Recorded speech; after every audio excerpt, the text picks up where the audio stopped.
1 inkomste is riskant. 2 inkomstes bied jou opsies. Begin klein, begin slim, begin aanlyn. As jy my nie ken nie, ek is Malsain en ek is 25 jaar oud. Dit is vandag die 25ste en jy het dalk jou salaris vandag gekry, maar die geld wat jy vandag ontvang het is net te min. Die salaris wat jy kry kan nie uitkom nie. Jy het so baie skuld en jy het al deur die maand skuld aangegaan, omdat jy gewoonlik nie deur die maand geld het nie. Jy moet al daardie salaris aan jou skulde gee en dan jy op die einde van die dag nie baie nie, of dalk niks nie.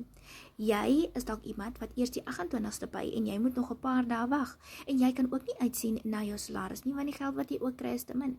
Jy het dalk die 15de gepay en jou geld is al reeds op, want die skulde is net te veel. Maar as jy 'n aanlyn besigheid het, kan jy daaglikse inkomste verdien. Met een $900 transaksie het jy R15,000 in jou bankrekening. Met 2 $900 transaksies het jy R30,000 in jou bankrekening. Wat kan daardie R30,000 nie op jou salaris vir jou beteken nie? Ek het 'n tyd gelede my werk gelos en ek het met 'n blueprint PDF het ek my aanlyn besigheid begin wat met 'n outomatiese stelsel wat 24/7 vir my werk, met 5 stappe wat ek elke dag moet volg, en ek kan net 2 ure werk, wat ek opdeel van 15 minute hier en 20 minute daar. Ek kan my 2 ure inpas, soos wat dit my pas.